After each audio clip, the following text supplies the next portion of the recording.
Swayam Prabha. Digital India. Educated India.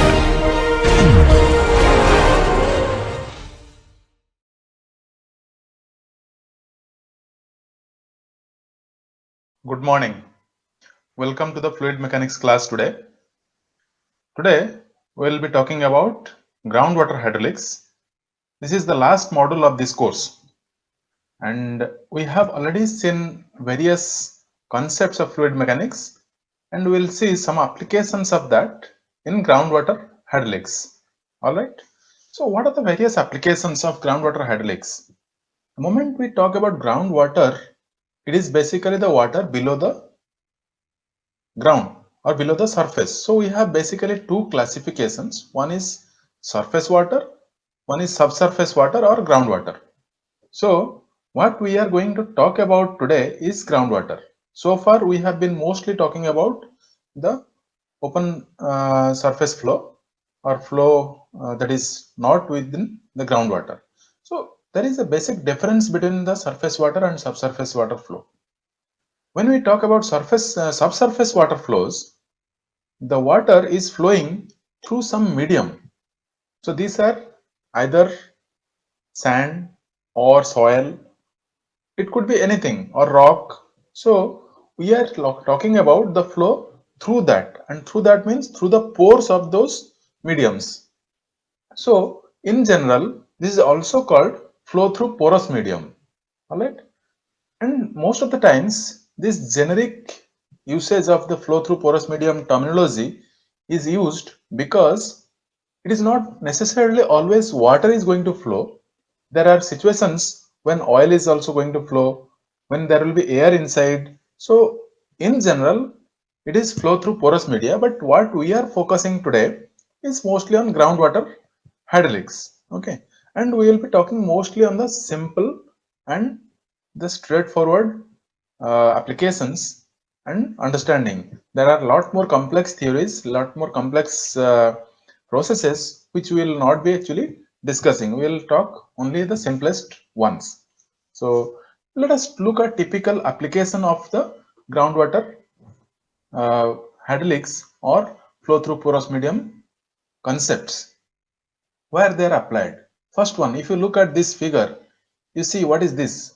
This is some part of the earth surface where there is a rainfall which takes place, or rainfall might take place all over, and the rainwater is going to percolate into the ground, and this goes and starts filling and entering the ground. It remains somewhere, and gradually what happens? Some amount of water also runs off. On the surface it flows and it goes to the ocean. And some water that enters through the ground, some of this water also goes to the ocean. Some water again comes through the soil with capillary action and up, and it gets evaporated through the heat that is coming from the sun. And some water we always obviously bore it out and take for our uses. That water is also going to be used, and again it goes in different way to the atmosphere.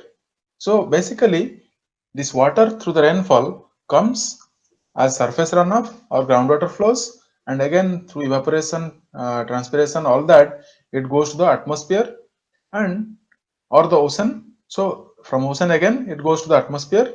So finally in the atmosphere the moisture is evaporated and it forms cloud, and once it forms cloud, then with certain conditions it starts again falling as rainfall.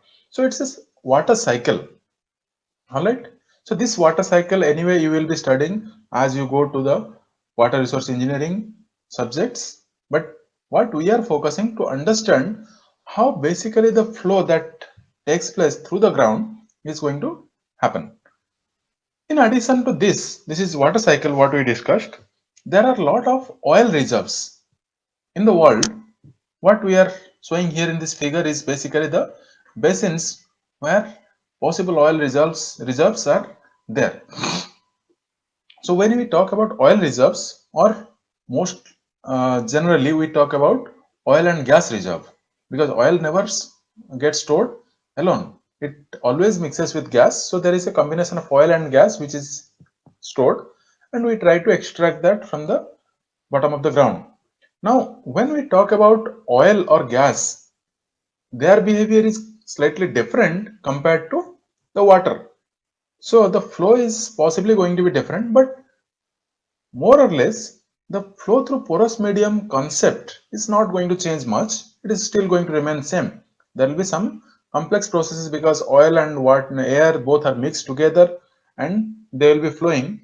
So the flow properties or the flow characteristics are going to be slightly different. Where they get stored? They get stored in the pore spaces. Where are those pore spaces? There are different sedimentary basins all across the globe.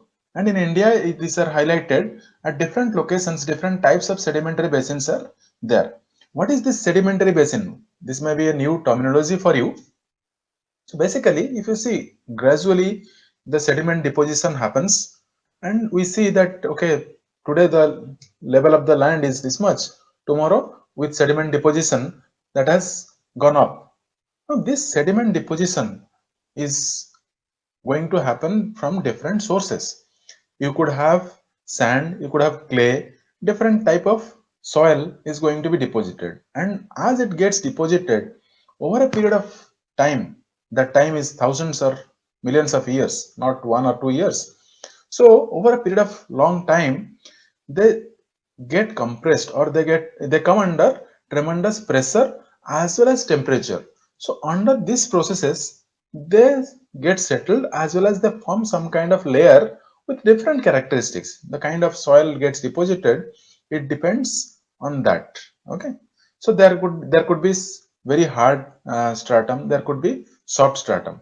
In addition to that, we have already studied in our schools that due to the magma uh, due to the formation of the earth, there has been different layers or different types of magma which has settled at different levels. So they uh, convert into different types of rocks. You may have granites, basalts, or there are so many other types of rocks. We will not get into that. But what I'm trying to tell is, once you have these rocks are also going to be weathered, or they start losing their hard strength. They get weathered. So we'll have weathered basalt or weathered rocks through which there will be some pores which will be available. Now, over the period, there are different uh, fossils which gets compressed, and through that fossil, you get some kind of oil generated, and you have that fossil fuel which is stored. We will not again discuss all those details. We'll quickly come back to our topic. So finally, what happens within these pore spaces? Either you have a sedimentary layer or sand layer or a rock layer or weathered rock layer. Depending on the pores, the oil or gas might be stored. And what we need to do, we need to extract that out for our usage. So we have different mechanisms how we can extract. So we put bore holes, and from that we try to pull the oil out. Then once we pull the oil out, we create a vacuum, and due to the vacuum, there is going to be a gradient, and the further oil around that is going to flow towards the oil or towards the well, and again we keep pumping. We'll discuss that in this lecture. But there is also another application. Once we take out such kind of oil, we create a vacuum in the whole layer, and that layer can also be refilled with either water, or in the recent days when we're talking about climate change and CO2 increase, so there is effort to capture the CO2, carbon dioxide, and compress it like we have our gas cylinders. It is compressed cylinder, right? So similarly, we can compress it and bring it to a liquid form. So we call it supercritical CO2 or liquefied CO2, that can be injected in this holes back again into the same aquifer where we have extracted the oil, because it reserves oil, and further after we take it out, the voids that are created, that needs to be filled for stability. So we can inject this CO2 and fill it within. Then once we completely fill, then we can seal it and that CO2 will remain for years together, and over a period of thousands of years this CO2 is going to be solidified and they cannot really come out of that to the atmosphere. Okay, so these are various research which is going on. We will not spend more time on this right now. Now there is another application. If you look at this, this is something which we also talk about when we discuss sea level rise. See, when there is a sea level rise, what happens? Your sea or the level of the sea is going to increase. If the level of sea is going to increase, the hydrostatic head on the seaside is going to increase compared to the hydrostatic level of the water that was present. Okay, we will discuss that again in more details how this hydrostatic head varies and what happens. But let us in general assume that the level is going to change from the seaside. So if the level is going to change, it will start pushing some water inside to the land side. Now the freshwater content that you had will slightly reduce and the seawater will try to increase. Alright. Or if you start kind of pumping, try to pump the fresh water from here, what will happen? It will create some kind of pull, and the seawater which has ingressed here, it will try to be pulled towards that, and after some time you may start getting brackish water. So these are various applications. So how this flow are going to take place, how this flow through these pore spaces are taking place, that is what we are trying to understand. Okay, but our main focus will be on groundwater only. So what is groundwater? And when we talk about groundwater, there is a water level. At certain level, the water is up to certain level, the water is filled or stored. So how it is stored and what is it? We call it water table. Okay. So water table is the upper surface of the zone of saturation. Okay. The soil is saturated up to certain level. If you take a container, fill sand in that completely up to the brim and then start pouring water, you will see obviously some water will go inside. But if it is a glass container, you from the sides you can see up to certain distance the water is completely filled within the sand, obviously not replacing the sand, within the sand. So there are void spaces. In those void spaces or in those gaps, this water is going to enter and it will fill up to certain distance, it will be completely saturated. Okay, so that level is called water table. All right, similar condition is also going to happen in the nature. So that level is called water table. So the zone of saturation, okay, is where the pores and the fractures of the ground are saturated with water. All right, so that's why we call it saturation zone. So now you can see in this figure, this line shows you the saturation zone, and up to that all the pores, all the fractures, everything is filled with water, let us say. All right, so now let us also look at the water table definition, which says the water table is the surface where the water pressure head is equal to the atmospheric pressure. On what basis we are telling that? We just now said that there are some gaps or pores through which currently air is there. If water is not there, obviously something has to fill. It cannot really be vacuum. So air is there. Once we have air inside, so assuming these are all connected, okay, the air is connected all through till the bottom. Now this connected air is going to transfer or is going to allow this atmospheric pressure all the way up to that point. So the atmospheric pressure is going to be applied on this water table through the pores. So that's why we tell the water table is the surface where the water pressure head is equal to the atmospheric pressure. All right. Now let us understand the next layer. So you have some level that is above the water table. So these are unsaturated zone.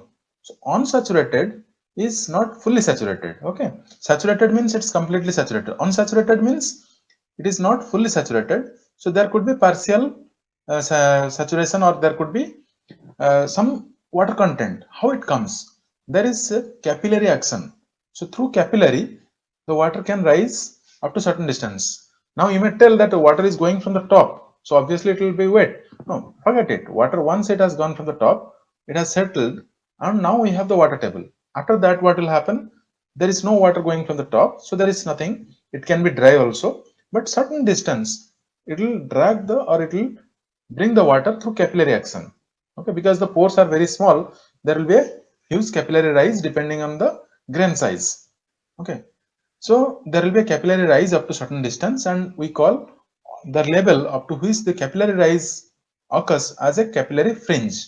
Okay, so you have capillary water zone, and then you have the capillary fringe. Then above that you have some kind of partial saturation. Okay, so that we call it as intermediate zone. All right, or sometimes we call it as Veddo's water zone. So Veddo's zone is partially saturated zone above the water table. Capillary forces play a major role in this. So now the whole region unsaturated, the region that is uh, capillary water zone as well as the intermediate zone or Veddo's zone, both together sometimes are called Veddo's zone because they are again partially saturated. All right, but this capillary water zone is going to be very small. It doesn't really become too large, so sometimes it is merged with this Veddo's zone. Okay, so even though we say all these things, we need to know what is really happening in the process. So above this intermediate zone, then we'll have the soil water zone, which is all on the top. It could get wet due to the rainfall or due to various irrigation process or watering process. Again, it becomes dry due to the evaporation, transpiration. So this zone may become wet and dry depending on this. Otherwise, this is not going to pull the water from the groundwater. Okay, so these are various layers. Okay, now having understood this, we also need to understand that these pores are possibly going to be larger or smaller depending on the grain size. If you keep huge boulders in a pot, then you will see large holes or large pores are going to be there. If you keep small fine sand, then your pores that are there are going to be very small. So the pores that are going to be there in the soil or ground is going to vary depending on the soil particle size. Okay, now the pores can vary. Once the pores are going to vary, the capillary action that may take place is also going to vary, and based on that, this zones, Veddo's zone or capillary water zone, can also vary. All right, great. Now let us understand the next uh, definition based on the formations. Okay, what we have discussed about the grain size and how the water is going to rise. Now there are different formations. This figure which we have seen earlier, it shows there are different layers. See, this layer which we see in the brown color is a kind of hard rock. What do you mean by hard rock? Or we sometimes in a generic term call it impervious layers. Okay, so it could be hard rock or it could be some kind of cell or clay layer which is basically impervious or does not allow the water to pass through that. Okay, so if it does not allow the pass through that, then that layer becomes impervious, and we say that okay, this layer basically separates the other layer from this. So now that if there is some saturation or there is some water stored in this layer, it cannot really cross this barrier because this layer is impervious. So once it is impervious, then this water is going to be confined within this. Okay, and this storage, these are going to act like storage tanks. The water percolates, it remains inside, or here also the water percolates from the ground and it get stored inside, but there is no impervious layer obstructing this layer, but it is still stored. So these are storage tanks within the ground, and technically we call them aquifers. So aquifer is a geological formation that contains and transmits groundwater. Okay, the velocity of groundwater is going to be very less, which could be of the order of less than a meter per day. You can imagine if you convert to second, how much it will become. Okay, meter per second, it will be much less. All right.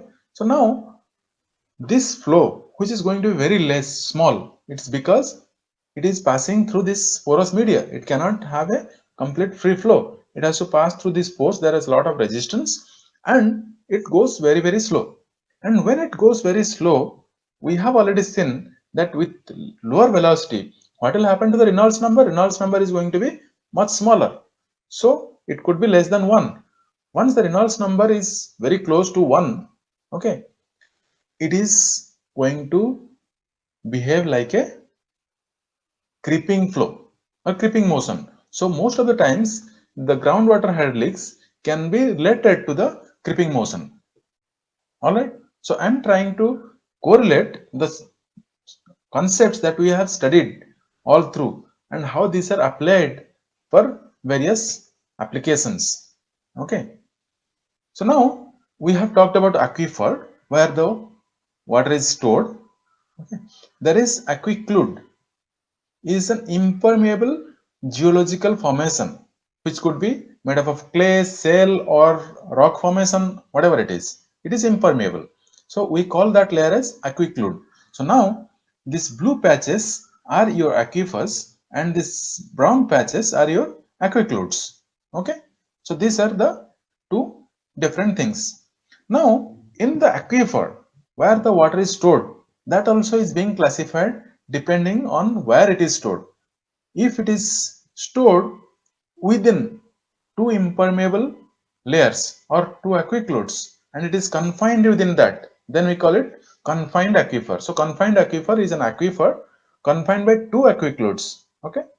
So now if it is confined by two aquicludes, where the recharge or the water is coming from? Water is coming from through the outcrop. Like this layer can propagate like this and there will be some patch where this is open to or this is not really covered with some kind of impermeable layer. So we basically allow the rainwater to percolate through this or the rainwater percolates through this and gets stored within this, or we call it this aquifer, confined aquifer gets recharged. Whatever we take out or gets evaporated or lost, it gets recharged through this rainfall or rainwater. All right. So the idea is you get water and get stored here, and only thing is you don't cover it or block it in such a way that the water recharge stops and then finally after some time you don't find any water within this confined aquifer. Okay, which is possibly happening with recent lot of concretization all across. So we are reducing the recharge area. So that is where we are going wrong. All right. Now, having understood confined aquifer, it is also necessary that we understand unconfined aquifer. So it is just the aquifer which is not covered with two impermeable layers, okay, or two aquicludes. So unconfined aquifer is an aquifer with free water surface for an upper boundary. Okay, so what you see here is the free water surface on the upper boundary. It is not really confined with anything, and the top surface of this unconfined aquifer water table is going to be at a pressure equal to atmospheric pressure. That's what we have discussed. So the top layer of this unconfined aquifer is going to be under the atmospheric pressure, whereas the confined aquifer is not going to be under atmospheric pressure all through. Only at this surface it is going to be under atmospheric pressure. But as you go down, you see it is like a water stored in a tank or tube. So now you just think of your hydrostatic pressure. You can easily calculate the pressure at any point that is given. Let us look at the next terminology, that is porosity. Okay. So what is porosity? We have already discussed indirectly. Porosity is basically denoted with N, and it is the volume of voids divided by the total volume. Okay. So you have pores within the soil. Now, if there is a pore, this is nothing but a void. So if we take the volume, some part of the total volume is filled with solids and some part is void that represents the pores. So if we take the volume of voids divided by the total volume, that gives us the porosity. Okay. Or if we just take, instead of uh, thinking like that, we will do one thing. We'll compress all the, we'll just fill a container with sand or soil completely, and then we'll compress in such a way that this soil gets compacted and there is no pore left in the bottom. So all the pores have come up. So the empty space that we have generated is nothing but the void. Okay. So it is like you keep a glass of water. So bottom half is, let us say, filled, top half is empty. So top half is nothing but your void in the whole space. Because this is water, this goes down. But in case of soil, these pores will be within and this will be completely filled. All right. I hope you understood. Now, having understood porosity, let me give you a little bit insight into that. Let us look at this figure. If you see on the left end of this figure, you see there is no pore space. Okay, so these are all completely jam packed. Okay, so this region can be called as non-porous, non-permeable. If there is no pore, the water cannot pass through. It is non-permeable. So there is no porosity and water cannot pass through. Now let us look at the midsection, which is slightly next to that. You see, this is unconnected pore spaces. There are pore spaces, but they are not connected to each other. So these are basically small pockets of pores. These are blocked within the soil mass. So these pores are not connected to each other. If they are not connected, even though there is an amount of water stored inside, they cannot flow. Okay, so what we call that as porous, non-permeable. Okay, so first one was non-porous, non-permeable. Second, it is porous, non-permeable. So it is not necessary that there is a porosity, so there will be a flow. Okay, may not be. If the porosity or porous regions are not connected to each other, then it is not going to be permeable. Then the next one is connected pore spaces. So you have particles and the pore spaces are somewhere connected to each other and there is a flow path. So then it is going to be porous and permeable. Okay, so this is how the soil properties can vary. So now if you talk about the soil from the top, the kind of pressure or force is less, so then the soil could be porous and permeable. As you go down below, there could be still pore spaces available, but due to the compaction, these pore spaces are like now isolated as a pockets and the flow cannot really take place. So this region can become porous, non-permeable. And if you go further below, that could have become too after compaction, it has become too hard or completely non-permeable with no porosity. Okay, so this is how the variation can happen. Now, let us look at certain terminology based on all this porosity and void we have discussed.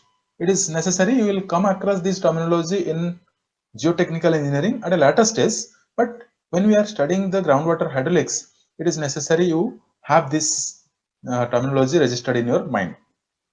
So if you look at, we have this left side figure which gives you a typical demonstration of components of weighted porous medium.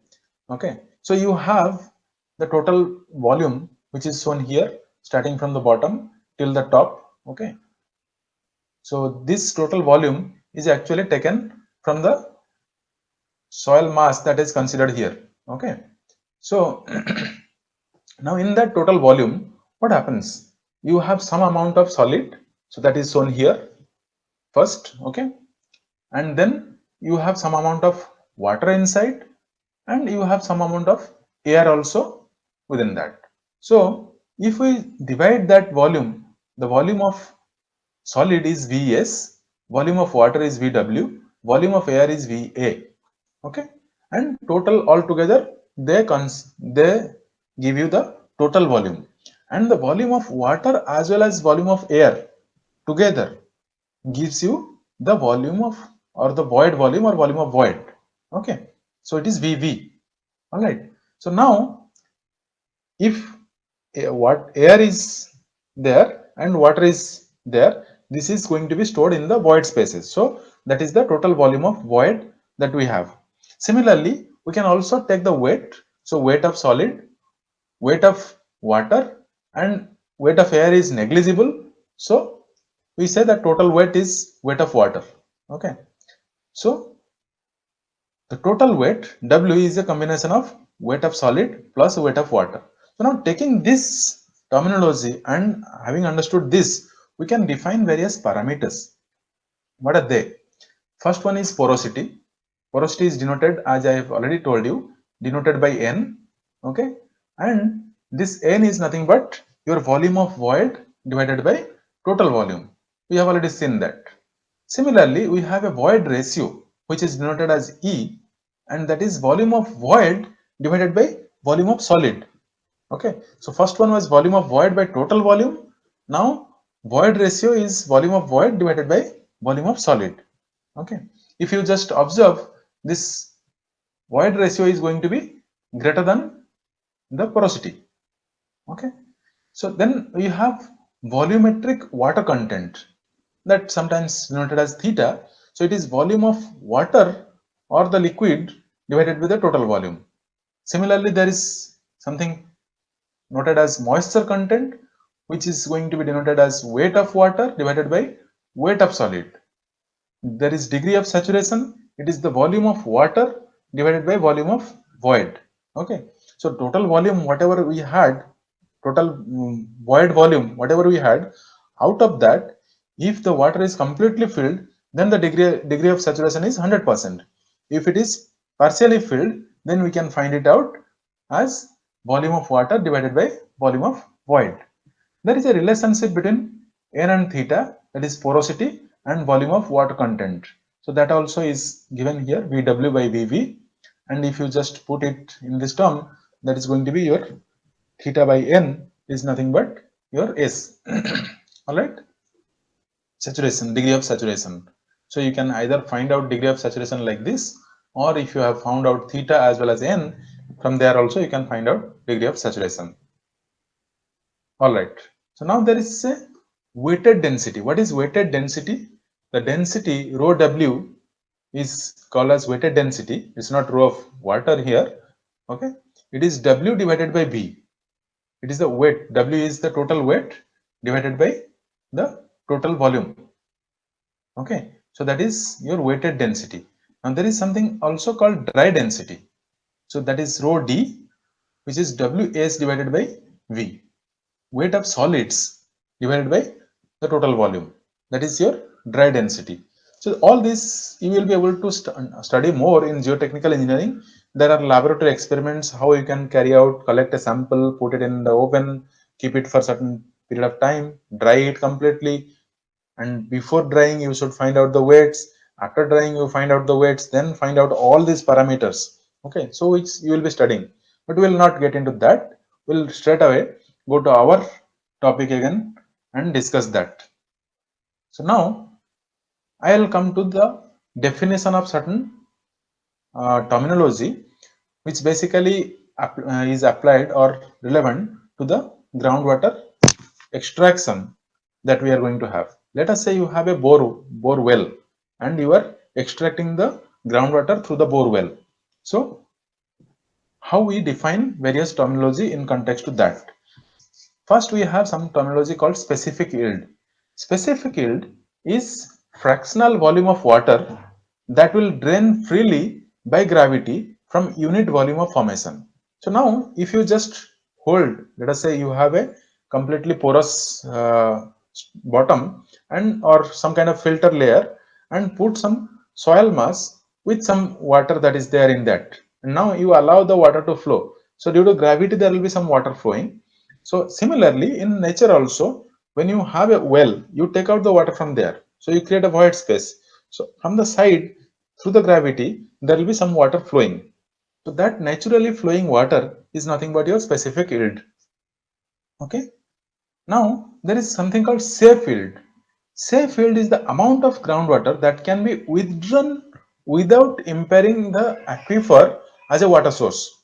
That means the basic characteristic of the aquifer is not damaged or disturbed. So if today it was able to store X amount of water, even after you take out the water, when you recharge, it should be able to store the same amount of water. So that means you have not changed the composition. So we had that solid space or solid, then void space. So that void ratio you have not really changed by extracting too much of water. If you do that, next time you cannot really store that much amount of water. So extracting too much of water is also not good. It will actually damage the characteristic or capacity of the aquifer. So safe yield is the amount of groundwater that can be withdrawn without impairing aquifer, without damaging the aquifer as a water source. All right. Then next is, there is something called characteristic of the soil. Either it is uniform all around in all directions, or it is non-uniform. This in nature mostly a soil is not uniform. So a soil that is soil is called anisotropic when the permeability is what is the kind of flow that takes place, or the amount of flow that can happen through the porous medium. So we'll talk about that maybe in a couple of more slides. So the soil is called anisotropic when the permeability is not the same in different directions, or the soil characteristics are not same in the different directions. So opposite of that is isotropic. In many cases, we consider the soil as isotropic within certain region. If the variation is not too much, we consider it isotropic. Practically, if you take any soil sample and study that, you will find there is a difference between one place to other, whatever small it may be. But we don't consider that. We take an average scenario because it is a large scale flow. We are not really concerned about the small differences. We are concerned about the large scale flow pattern that takes place. Okay, so we can very well assume in engineering applications as the soil as isotropic for certain regions. If there is a drastic change from one region to next, then that application will become anisotropic. Okay. Similarly, there is also terms called heterogeneous or homogeneous. So a soil is called heterogeneous when the permeability differs from place to place. So first one, we talked about directions. So at a particular point, when we are talking about different directions, then we call the permeability changing, then it is isotropic or anisotropic. And second, we are calling from place to place, if the permeability is changing, then we call it homogeneous or non-homogeneous or heterogeneous. Okay, so these are various terminology which might come, you may come across at different point of time. Okay, now let us come to the basic groundwater hydraulics and the hydraulic approach to the groundwater flows. So, or the basic equations that we need to look at, and what are the boundary conditions that needs to be applied. So I am not going to the in-depth analysis of this, just to give an overall observation. When we investigate the groundwater flows, we will be applying two equations. One is law of velocity of transport quantities, which is mostly a Darcy's law. Okay, we'll discuss that. And then there is a law of conservation of transport quantity. That is, again, when we talk about conservation, it is continuity equation. So we have to apply or satisfy the Darcy's law as well as the continuity equation. These two are required to be satisfied. And when we are solving the governing equations, we already know we will get constants and so on. So we have some boundary conditions. So initial condition is something which represents the initial condition of the flow problem, and boundary condition we need to apply so that we get a proper solution. So when we solve, we may have to give parameters that are hydraulic parameters and some of the other equations and properties of the medium. So these are all required, and once we give that, then we will get a output. Okay, so this is how it is solved. I'm not writing the equations or deriving that, but giving you a general framework. All right, now let us look at the laws for velocity transport quantities. This is what we need to consider and apply. So this was first introduced to us for groundwater flow by Henry Darcy. Okay, so most of the times it's called H. Darcy.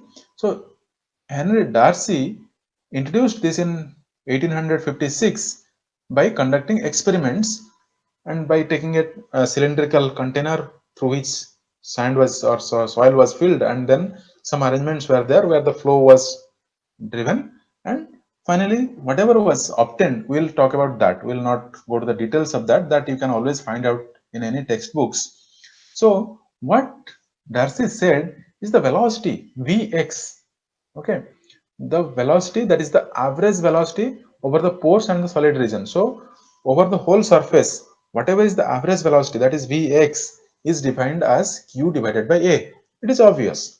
So your discharge is q and area is the total area, that is a, that is equals to minus k dou h by dou x. So here what are this what this signifies? So there is a term k which is nothing but your Hadley conductivity, or the it represents the type of flow or the quantity of flow that can happen. Okay, so that's k. Now that is multiplied with dh by dx. What is dh by dx? dh by dx is nothing but your Hadley gradient. Okay, so here k is the Hadley conductivity and dh by dx is the Hadley gradient, and dx we can understand it is the distance between two locations. What is dh? Is the head difference. You might have one head at one point, another head at another point, so their head difference is dh by dx, and this has a linear correlation with the velocity. Okay, so Vx is equals to minus k dh by dx, or sometimes this dh by dx is called the gradient I, and in short we can write it as minus ki. Okay, so this is what first proposed by Darcy, and it is still valid and it's being used in many applications. H is the piezometric head. Okay, that's what I said. It's the head of head at those locations. So once we take that, we can find out. And Vx is the superficial velocity. Why we call it superficial velocity? See, the total discharge Q in normal flow through a pipe, we tell that this is the discharge and this is the area. So discharge divided by area is going to give you the velocity. But the same thing what we are applying here is giving us some velocity. That's not the actual velocity. That's the superficial velocity, assuming the total area. But the actual flow is taking place through the pores. So the actual area that is available for the flow to take place is much less. And because of that, the actual velocity is going to be much higher compared to this velocity. So that's why we call this velocity as a superficial velocity. So Vx is the superficial velocity, or it is also known as the Darcy velocity. Okay, but to find out the actual velocity through the pores, we call it seepage velocity also. Okay, what we need to do? We need to take the actual area. What is the actual area? It is the porosity multiplied by the area. So that is going to give you the volume of area of the void. Okay, so area of the void is nothing but porosity multiplied by the total area. So if you divide the discharge by the area of the void, then you get the actual velocity, or that is the seepage velocity, at the velocity at which the liquid or fluid is going to seep through. All right, so I hope you understood the superficial velocity or Darcy velocity and the seepage velocity. All right, and this, as we discussed, is very well correlated with the creeping motion, because the flow is going very slow, the Reynolds number is going to be very small, so it satisfies the creeping motion criteria, and or it's very close to the creeping motion condition. Okay, so for creeping motion we have already discussed earlier. Okay, if the flow is going to take place through a height of b, we can write down the Vx volume velocity in x direction is equals to minus b square 12 mu dp by dou p by dou x. So this is something which we have already earlier derived. You can just take it from there. If you go to the Hagen-Poiseuille flow, what you see, the flow through a tube. So what we assume here, the flow through porous medium is similar to flow through tubes. So this porous medium joined together create some kind of tube through which the flow is taking place. Now, if we apply the same, it is going to be Vx is equals to minus V square by 12 mu dou P by dou x. And that if we substitute the value of P here, P is nothing but or P in terms of gamma, if you multiply the gamma here, take the gamma here, so that we can represent this dou P by dou x in terms of dou h by dou x, which is more similar to what we have in terms of Darcy's equation. Okay, so if we do that, then we can now compare both these equations, Darcy equation and this equation, and by comparing this we can write down that Vx is equals to minus okay, so here before we compare, we have substituted this B in terms of D.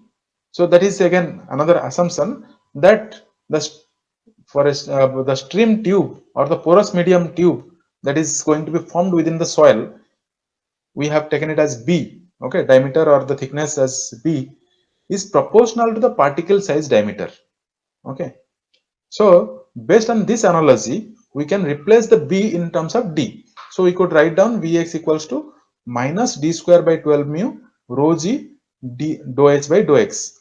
Or if you take mu by rho, then we can write down minus d square g by 12 nu d dou h by dou x. Now comparing this equation with the Darcy's equation, we could finally write down that k dou h by dou x is same. So k is equals to d square g by 12 nu. Okay. So if you know the particle diameter, you know the property of the fluid, that is kinematic viscosity, then we can find out what is the Hadley conductivity. Okay. So Hadley conductivity depends on the particle grain or the grain size of the soil as well as the property of the fluid. So if it is, let us say, instead of water it becomes oil, the Hadley conductivity is going to change. If it is going to be a mix of oil and air or oil and gas, then this property have to be again evaluated based on this composition, complex composition. So these are not something which we will be discussing here. We'll first try to understand the basics. As and when you want to go for the higher levels, you can always go. Okay. So now, having understood this, now let us look at what is Hadley conductivity and how they are correlated with different other terminologies. So Hadley conductivity, as we have already seen, depends on both physical properties of porous medium as well as the fluid properties. And there is something called intrinsic permeability. So intrinsic permeability is something which the permeability through the total mass of or total volume of the substance. So, and this intrinsic permeability is given in terms of meter square, whereas Hadley conductivity, if you observe, it is unit of velocity, meter per second.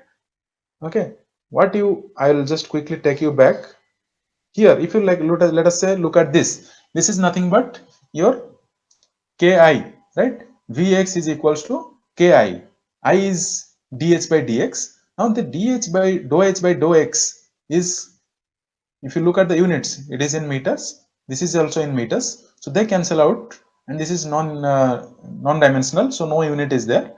Now for this side and this side to be equal, this term k has to be same as the velocity.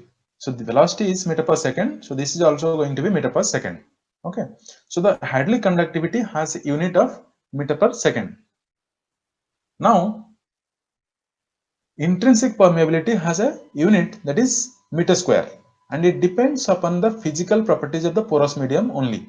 Okay. Now we can write down the Hadley conductivity K as equal to the intrinsic permeability Ki multiplied by gamma by mu. Okay.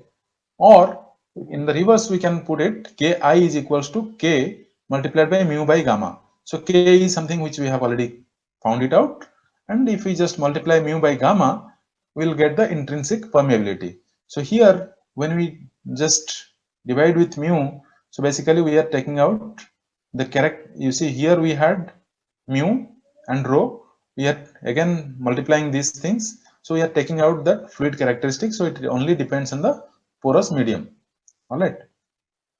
So the intrinsic permeability is important in reservoir engineering where different fluids like oil, gas, water, so there is a mix.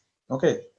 So in terms of only groundwater flow, we can talk about hydraulic conductivity, but when it is a mix of fluids, there could be it will be different to assign the fluid properties in such cases. So we go for intrinsic permeability and solve it. Okay. All right. So now the laws of velocity for transport quantities was given by Darcy, and the intrinsic permeability is measured by the unit Darcy. So the Darcy is we are using another unit which is called Darcy, and the Darcy or 1 Darcy is equals to 10 to the power minus 12 meter square. So you can observe 10 to the power minus 12 meter square is a very small quantity. So in order to avoid such uh, writing such numbers, we always mention in terms of Darcy. Okay. So intrinsic permeability unit is going to be Darcy, that is 10 to the power minus 12 meter square. So commonly used is the millidarcy, again further less smaller than that. So which is basically 10 to the power minus 3 Darcy. Now you can imagine the permeability through this kind of mediums is very small. So the flow which is going to take place through this is going to be very slow, and it's going to take a lot of time for getting some yield. Okay. So now if you take the uh, Darcy's law in Cartesian form, we have already seen. Only in x direction we have written. In all three directions, if you write, you can write down u is equals to k dou h by dou x. Similarly, v is equals to k dou h by dou y. W is equals to k dou h by dou z. So it is the Hadley gradient in respective directions multiplied by the Hadley conductivity. So Hadley conductivity we assume is not going to change in different directions. So that means we are assuming this is isotropic. Okay. So our assumption is isotropic. Based on that, we could write it down. All right. So for isotropic material, K is same in all directions, and substituting the continuity equation, substituting all these values in the continuity equation, we can write down the continuity equation. What is our continuity equation? It is dou u by dou x plus dou v by dou y plus dou w by dou z, and that is again for a steady state condition. And when we are talking about porous flow through porous media, it is very slow. In a small time span, the flow is going to be steady state. So that's why we are assuming the continuity equation for steady state, and substituting the values, we can write down that minus k dou square h by dou x square plus dou square h by dou y square plus dou square h by dou z square equals to 0. Now if you take the k to the other side, then finally what will happen? You have only this term, which is nothing but your Laplace equation. H is a scalar function which is held at different locations. It is similar to the phi function, velocity potential, that we have used earlier. So this satisfies the potential flow theory. Okay. So dou square h equals to 0, which satisfies the Laplace equation, or indirectly we can say that it satisfies the potential flow theory. All right. Okay.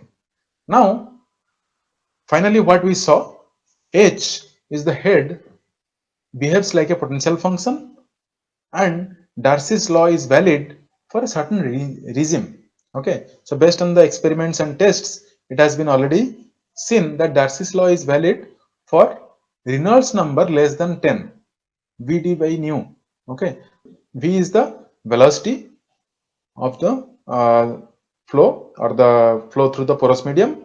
Then d50 is the median diameter of the grain size of the soil, and nu is the kinematic viscosity of the fluid. So this gives you the Reynolds number, and this should be less than 10.